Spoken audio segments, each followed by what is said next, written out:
वसुदेवसुतं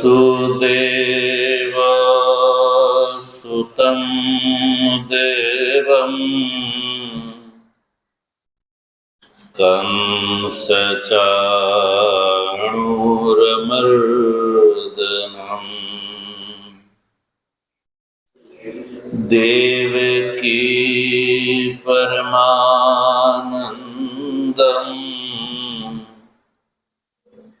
कृष्णं वन्दे जगद्गुरु।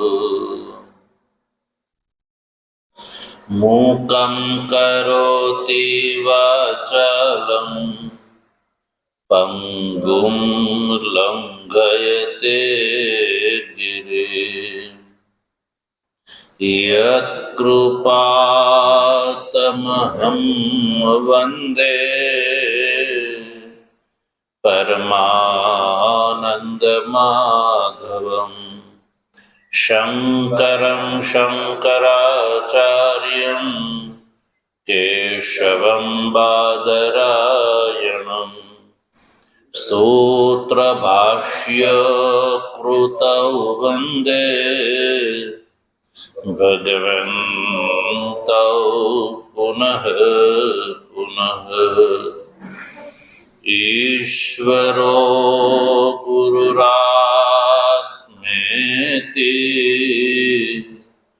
मूर्ति भेद विभागिने व्योमवद्व्याप्तदेहाय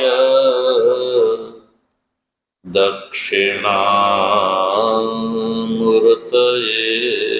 नमः। ओम शांति शांति शांति।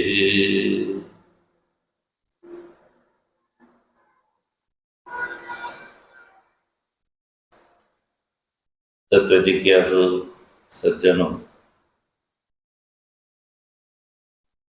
भगवत कृपाथी श्रीमद् भगवद गीताना शांकर भाष्य सहित विचार क्रमानुसार ज्ञान कर्म संन्यास योग नामक चतुर्थ अध्यायना 5મા શ્લોકનો આપણે પ્રતિપદ વિચાર કરી ચૂક્યા. સજ્જનો, પ્રથમ અને દ્વિતીય આ બે શ્લોકના માધ્યમથી ભગવાન ભાષ્યકાર લખે છે કે ભગવાન શ્રી કૃષ્ણએ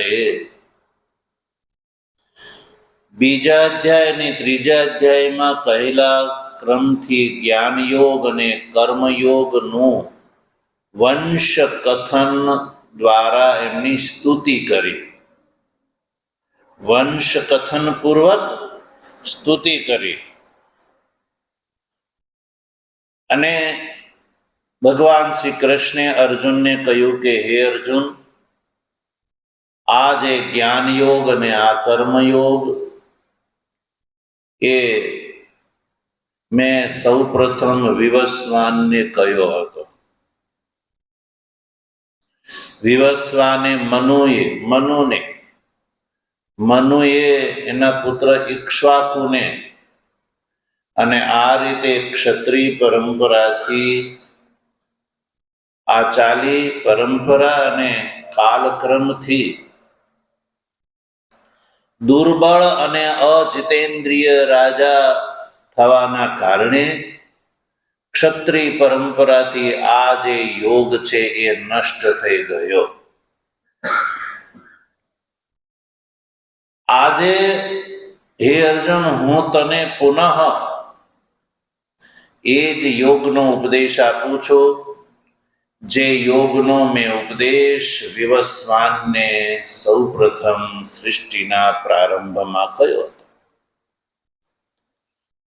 આમ વંશ કથન પૂર્વક આ બ્રહ્મ વિદ્યા જે છે એની ભગવાને સ્તુતિ કરી. તો અહીંયા ભગવાનના વચનની અંદર એક વિપ્રતિષેધ પ્રતીત થાય છે.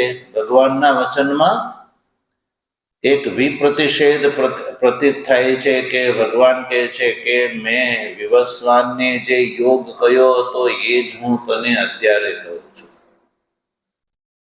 શું કહ્યું ભગવાને? મેં આ જે જ્ઞાન છે એ વિવસ્વાનને જે આપ્યું હતું એ જ હું અત્યારે તને કહું છું. તો વિવસ્વાન થયા એ સૃષ્ટિના પ્રારંભમાં. વિવસ્વાનનો જન્મ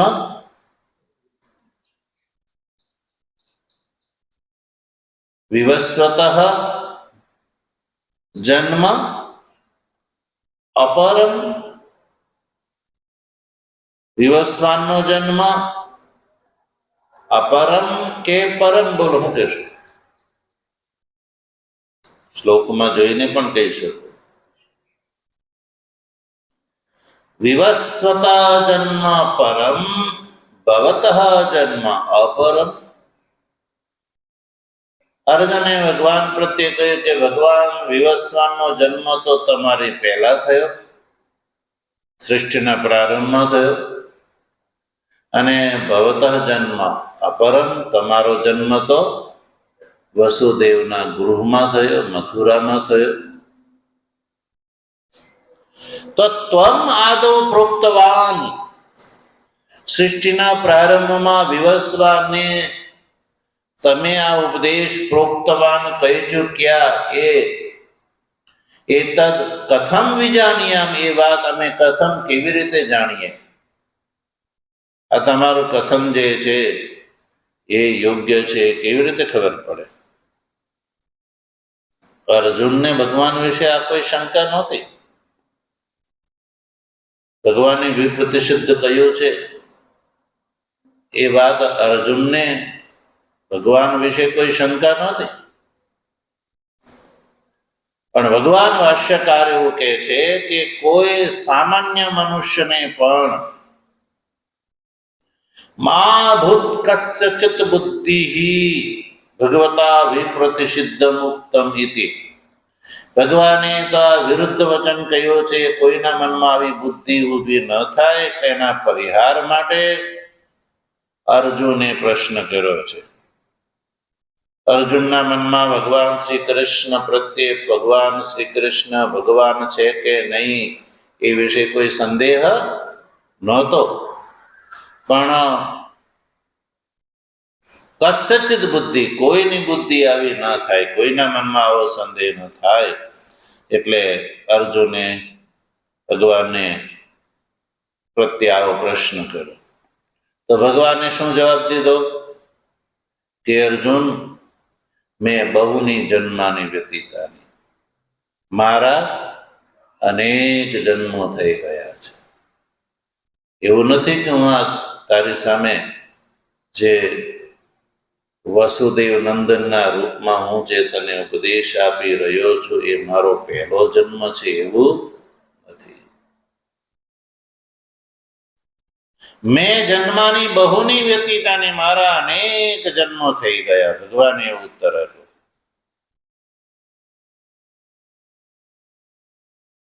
બહુની.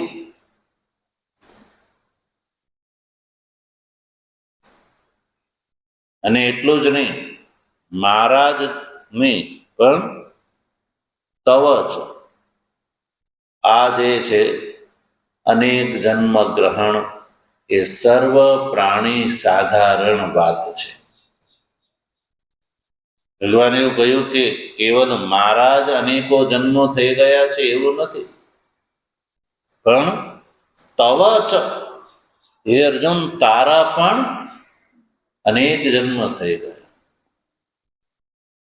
એટલે વિવસ્વાનનો જન્મ સૃષ્ટિના પ્રારંભમાં. ક્યારે? એટલે એ વખતે પણ હું આત્મરૂપથી હતો અને તું પણ આત્મરૂપથી એ વખતે હતો, એવું કેવું છે. આત્મા કેવો છે? નિત્ય, શુદ્ધ, બુદ્ધ, મુક્ત સ્વભાવ છે. આત્મા અજર અમર છે. આ જે શરીર છે એનો ગ્રહણ અને એનો ત્યાગ, એટલે એનો જન્મ અને મૃત્યુ થાય છે. તવ છે.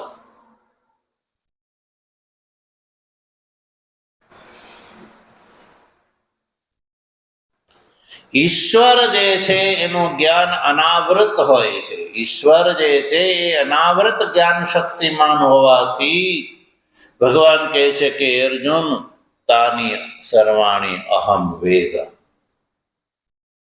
મારા જે અનેક જન્મો થઈ ગયા એ બધા જન્મોને હું જાણું છું. કોણ કહે છે? ભગવાન ઉત્તરમાં કહે છે કે અર્જુન, એ બધા જન્મોને હું જાણું છું.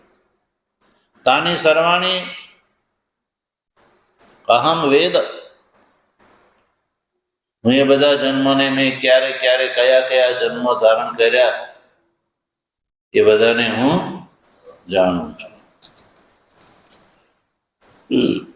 ન ત્વમ વેદ.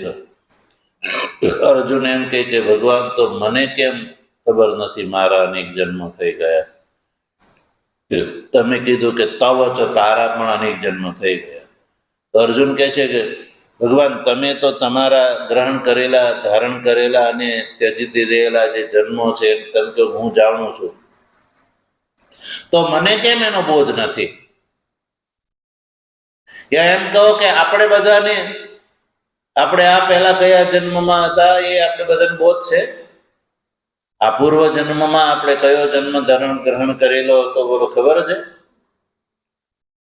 તો અર્જુન એમ કહે છે કે ભગવાન, એ મને કેમ પ્રતીત ન થતું? કિમિતિ તર્હિતાની મમ ન પ્રતીયંતે. મને પણ ખબર હોવી જોઈએ ને કયા કયા મેં જન્મો ધારણ કર્યા, મને પણ ખબર હોવી જોઈએ.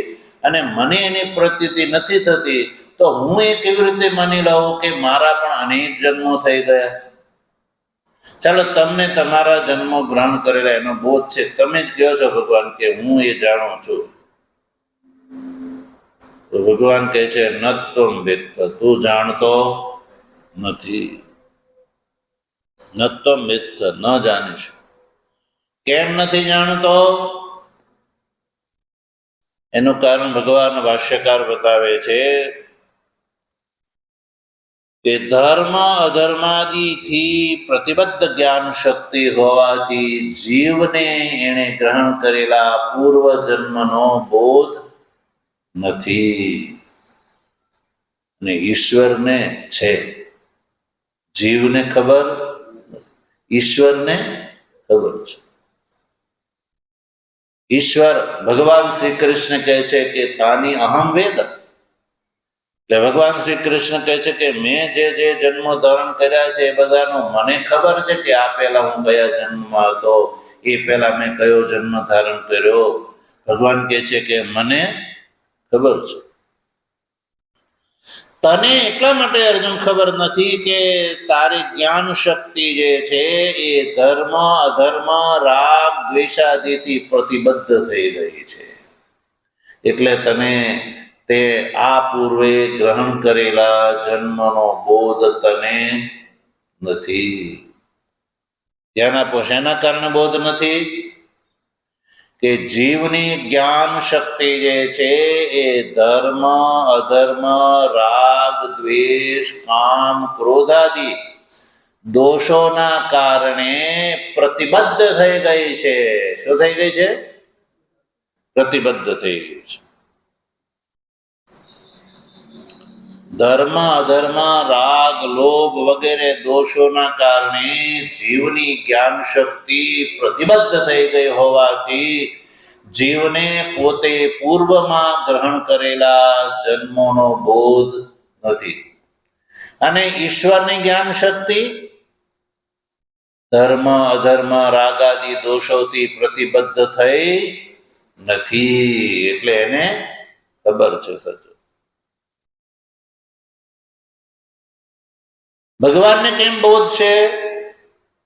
તો ભગવાન અર્જુન એમ કે ભગવાન તમને કેમ ખબર ને મને કેમ મારા જન્મની નહીં ખબર? તો ભગવાન કહે છે કે અહમ પુનઃ નિત્ય શુદ્ધ બુદ્ધ મુક્ત સ્વભાવત્વા. કે છે કે હે અર્જુન, હું છે ને એ નિત્ય છું, શુદ્ધ છું, બુદ્ધ છું અને મુક્ત સ્વભાવ વાળો છું. આ જીવ અને ઈશ્વરની અંદર આ મૂળભૂત ભેદ છે. સજ્જનો ધ્યાન રાખો. ભગવાનની જ્ઞાન શક્તિ અનાવૃત છે અને જીવની જ્ઞાન શક્તિ આવૃત છે, એટલે ઢંકાણી રહી છે. અને ઈશ્વરની જ્ઞાન શક્તિ અનાવૃત છે, એટલે ઈશ્વર જે જન્મ ગ્રહણ કરે છે અને જેનો પરિત્યાગ કરે છે એને બોધ રહે છે,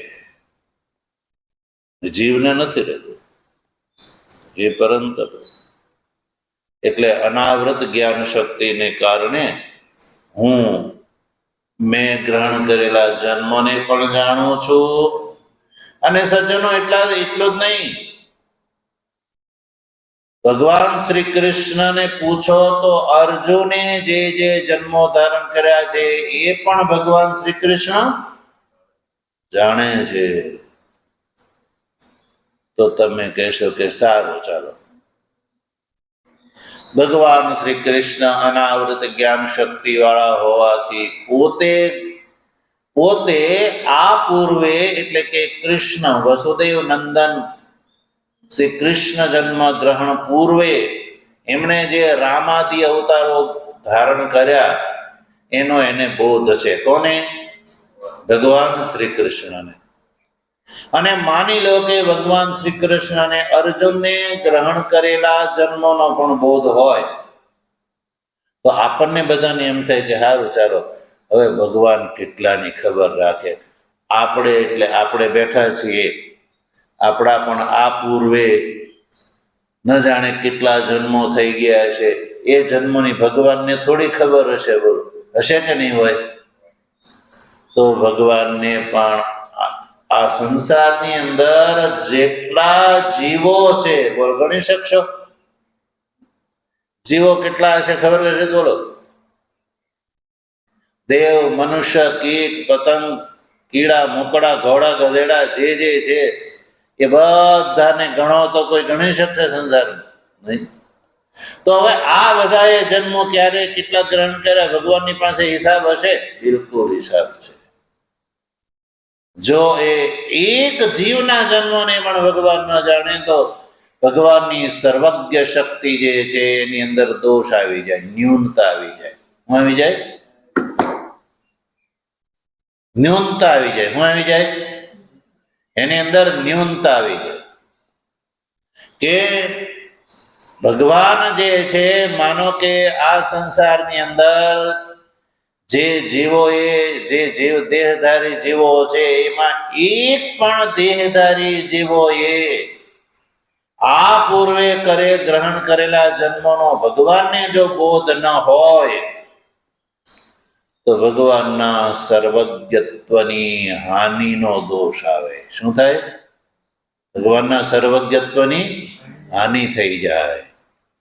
એટલે હું ને તમે આ પૂર્વે મેં અને તમે જે ગ્રહણ કરેલા જન્મનો બોધ આપણને નથી, પણ ભગવાનને છે. ભગવાનની એણે પોતે કરેલા જન્મનો પણ બોધ છે અને આ સંસારમાં જેટલા જીવો છે એને પણ બધાએ ગ્રહણ કરેલા જન્મનો સજ્જનો બોધ છે. કારણ કે ભગવાન સર્વજ્ઞ છે. સર્વજ્ઞ એટલે સર્વને જાણવા વાળા છે, એનાથી કોઈ વસ્તુ અજાણ નથી. સજ્જન, ચાલો એ વાત થઈ. હવે અહીંયા આપણે આ 5 શ્લોક સુધી વિચાર કરી ચૂક્યા. હવે આજે 6થા શ્લોકનો પ્રારંભ કરીએ. 6થા શ્લોકનો પ્રારંભ કરવામાં બીજ શું છે, એવી કઈ વાત ભગવાનના મનમાં ઉઠી કે જેથી ભગવાન 6થા શ્લોકની વાત કરે છે. તો જો જીવ અને ઈશ્વરની અંદર ભેદ થયો, આવૃત જ્ઞાન શક્તિ અને અનાવૃત જ્ઞાન શક્તિ, આ ભેદ. ઈશ્વરની જ્ઞાન શક્તિ કેવી છે? અનાવૃત છે. અને જીવની જ્ઞાન શક્તિ આવૃત છે. એટલે જીવે ગ્રહણ કરેલા જન્મનો જીવને બોધ નથી, અને ઈશ્વરે પોતે ગ્રહણ કરેલા અને સર્વ જીવોએ ગ્રહણ કરેલા જન્મનો બોધ ઈશ્વરને છે. ચાલો, એ વાત સમજાઈ ગઈ. પણ હવે અહીંયા એક વાત એ ઊભી થાય છે કે ઈશ્વર જે છે એ તો નિત્ય છે. શું છે? શુદ્ધ છે, બુદ્ધ છે અને મુક્ત સ્વભાવ છે. ઈશ્વરનું સ્વરૂપ શું છે ભાઈ? નિત્ય, શુદ્ધ, બુદ્ધ, મુક્ત સ્વભાવ છે. ઈશ્વરનું સ્વરૂપ છે નિત્ય, શુદ્ધ, બુદ્ધ, મુક્ત સ્વભાવ છે ભાઈ. તો ઈશ્વરને ધર્મ અને અધર્મનો દોષ લાગતો હશે?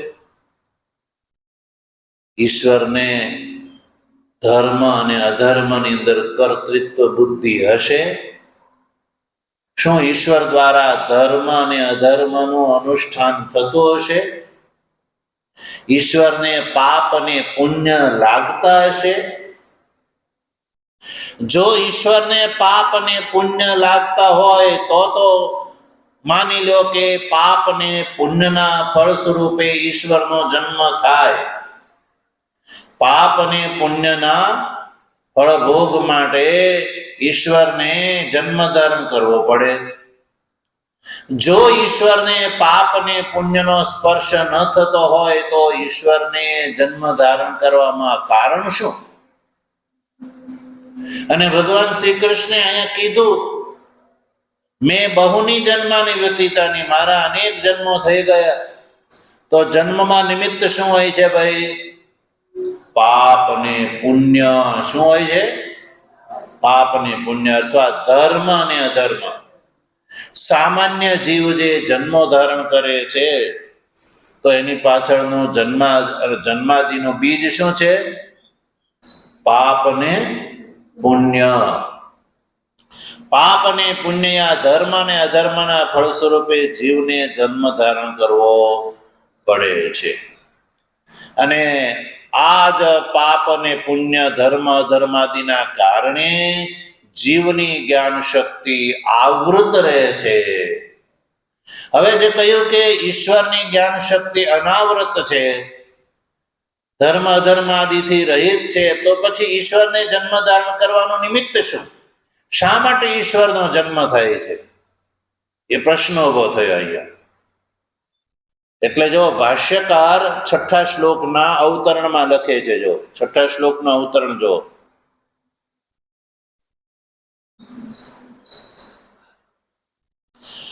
કથમ તર્હિ તવ નિત્ય ઈશ્વરસ્ય ધર્મ અધર્મ અભાવેપી જન્મ ઇતિ. એ પ્રશ્ન છે. માનો અર્જુન ભગવાનને પૂછે,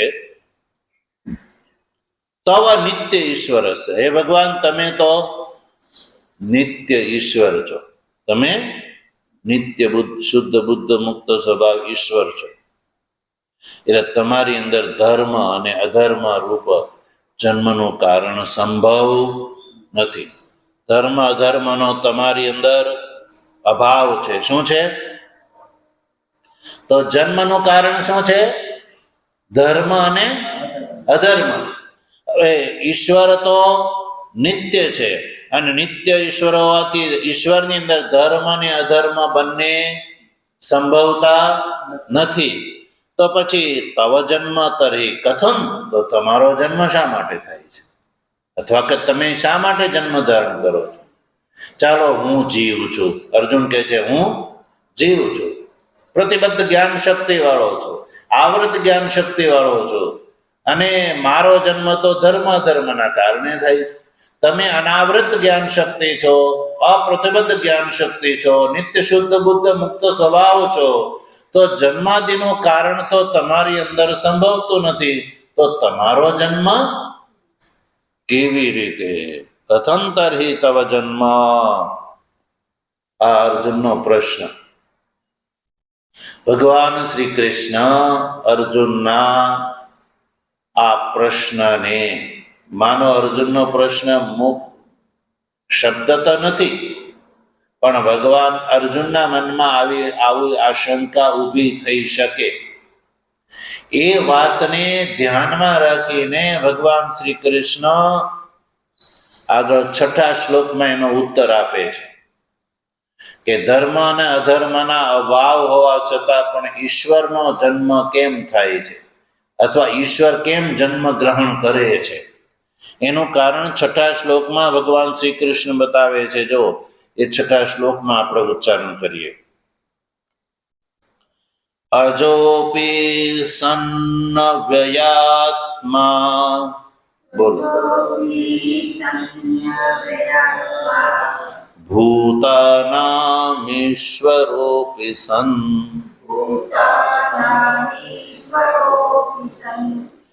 પ્રકૃતિમ સ્વામધિષ્ઠાય સંભવામ્યાત્મમાયયા.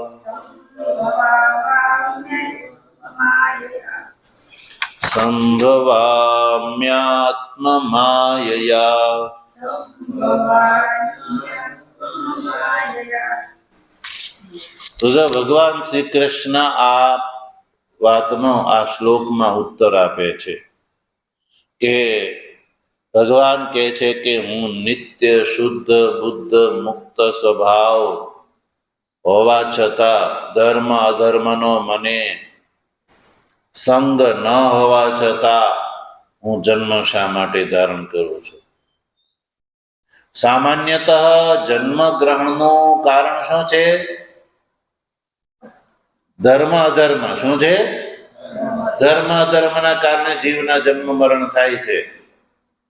પણ ઈશ્વરની અંદર તો ધર્મ અધર્મ છે નહીં, તો પછી ઈશ્વરનો જન્મ કેમ થાય છે? કેમ જન્મ ધારણ કરે છે? તો આ વાતનો ઉત્તર આપે છે. ધ્યાન દેવા યોગ્ય વાત છે.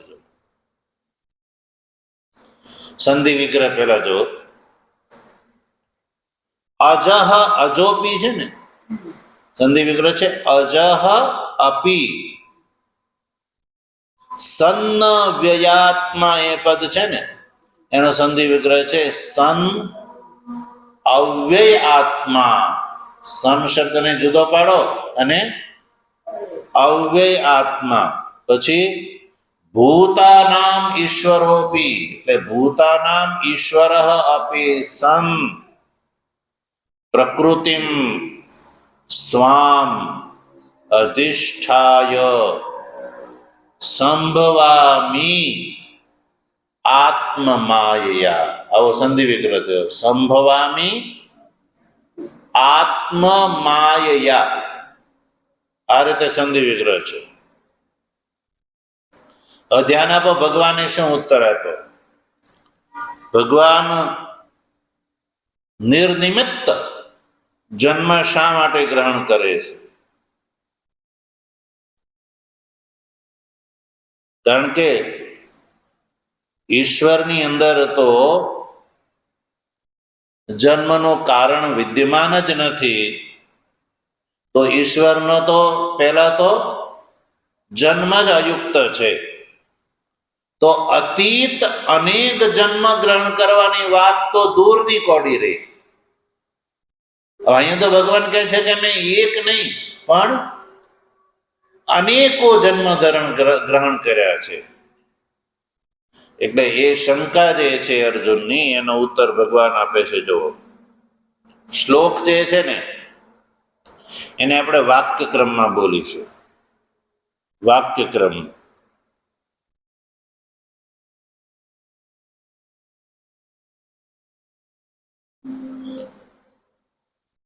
ભગવાન કહે છે, ઉપરથી અહમ લગાડ્યો. અહમ ભૂતાનામ ઈશ્વર અપી સન અવ્યયાત્મા સન અજહ અપી સ્વામ પ્રકૃતિમ અધિષ્ઠાય આત્મમાયા સંભવામી. આ ગ્રંથો વાક્ય કર્મ આપણે ફરીને બોલીશું. હું એક એક શબ્દ બોલું. યા જે છે એ જ રીતે ક્રમ લખો. અજહ અપી, બોલો. અવ્યયાત્મા અપી ભૂતાનામ ઈશ્વર અપી સન સ્વામ પ્રકૃતિમ અધિષ્ઠાય આત્મમાયા સંભવામી. ભગવાન એવું કહે છે સજ્જનો, હે અર્જુન, અજહ અપી, હું તો જન્મ રહિત છું. અજ એટલે મારો જન્મ થતો નથી. વાસ્તવિક રૂપથી તો હું અજ છું, એટલે જન્મથી રહિત છું. અજ શબ્દનો અર્થ થાય છે ન જાયતે ઇતિ અજ. જો જાયતે ઇતિ જ, ન જાયતે ઇતિ અજ, એટલે કે જેનો જન્મ થતો નથી. એટલે કે ભગવાન જે છે એ પોતે કહે છે કે હે અર્જુન, હું જન્મથી રહિત છું. પછી એટલું જ નહીં, હું અવ્યયાત્મા છું. અવ્યયાત્મા એટલે કે મારો વ્યય થતો, મારો નાશ થતો, હું વધતો ઘટતો નથી. બીજી વાત થયા. ત્રીજી વાત, ભૂતાનામ ઈશ્વર, હું બધા ભૂતોનો ઈશ્વર છું. આ ત્રીજી વાત કરી ભગવાને કે હું બધા ભૂતોનો ઈશ્વર છું. બધા ભૂત એટલે બ્રહ્માજીથી લઈને સ્તંભ પર્યંતના આ સંસારની અંદર જેટલા દેહધારી જીવો છે એ બધા દેહધારી જીવોનો હું ઈશ્વર છું.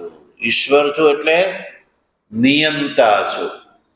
ઈશ્વરથી અભિપ્રાય છે અહીંયા નિયંતા.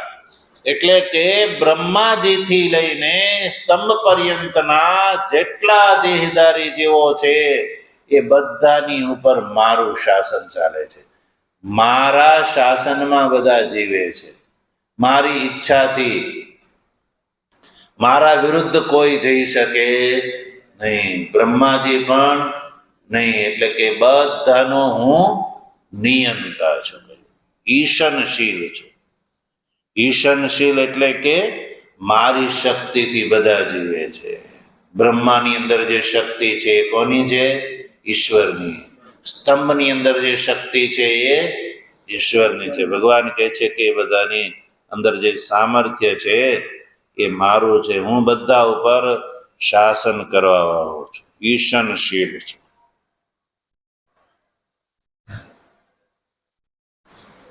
ઈશન એટલે નિયમન કરવા વાળો છું. અર્થાત કે આ જળ ચેતન સંપૂર્ણ દૃશ્યમાન સંસારને ઉપર હું નિયમન કરવા વાળો છું.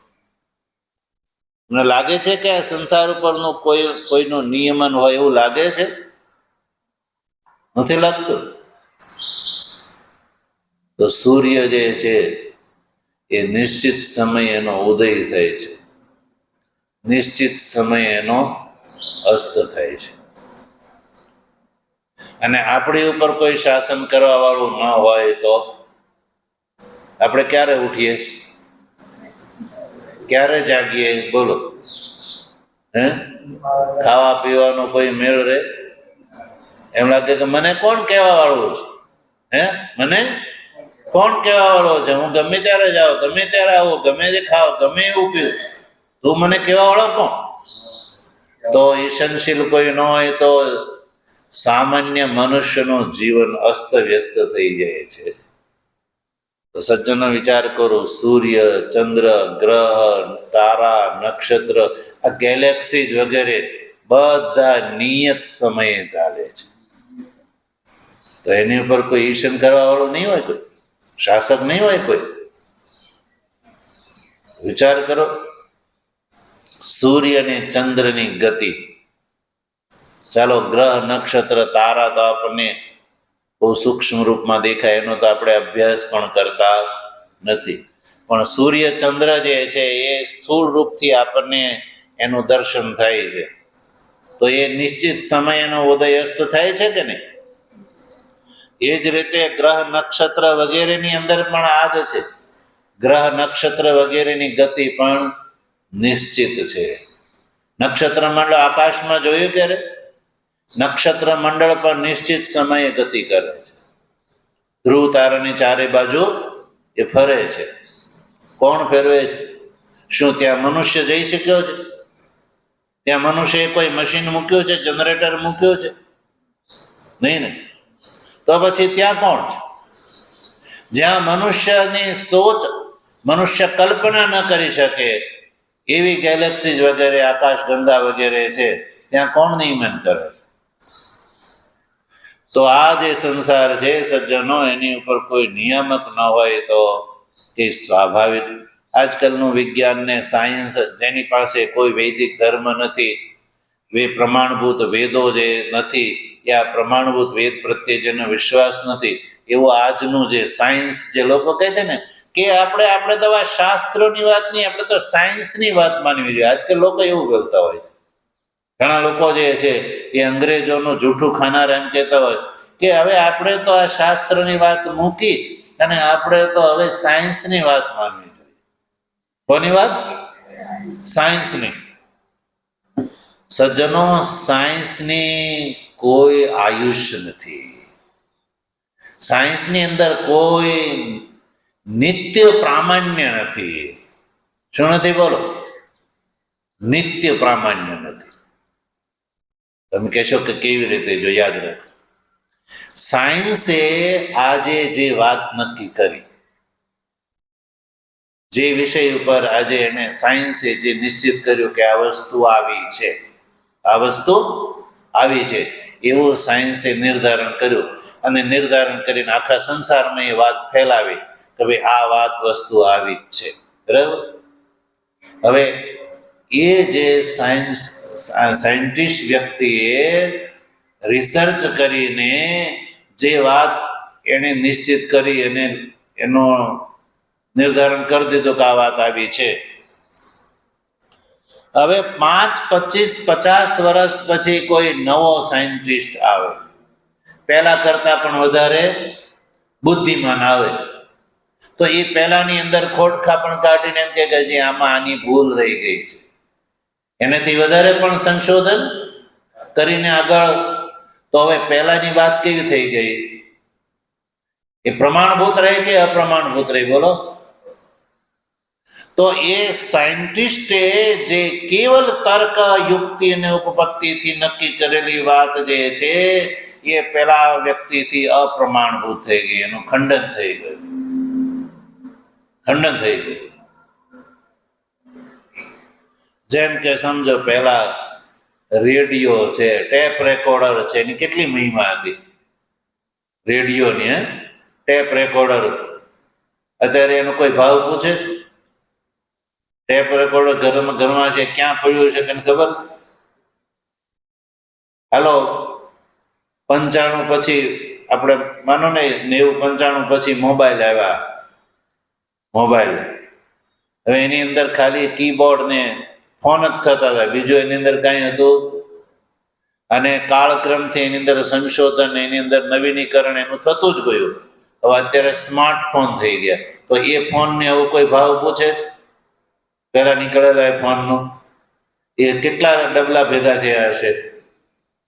તો અત્યારે એવું ખરું કે આ સ્માર્ટફોનથી આગળ હવે કોઈ નવી શોધ નહીં થાય? તો હવે તમે સાયન્સની અંદર નિત્ય પ્રામાણ્ય કેવી રીતે માની શકો, જે અંતહીન છે?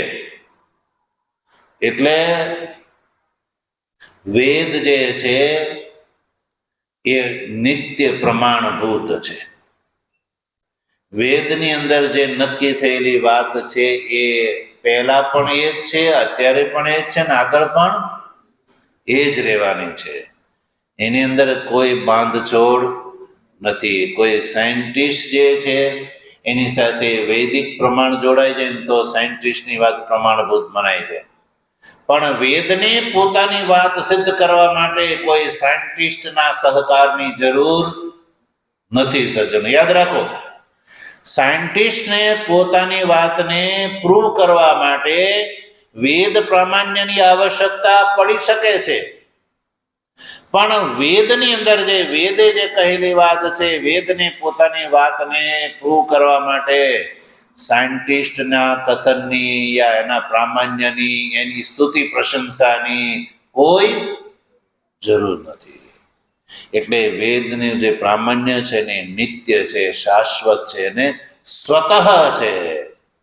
એવું નથી કે કોઈ એના વિશે એનું ભલામણ કરે તો જ એની અંદર શક્તિ, સામર્થ્ય, પ્રામાણ્ય આવે, એવું નથી સજ્જનો.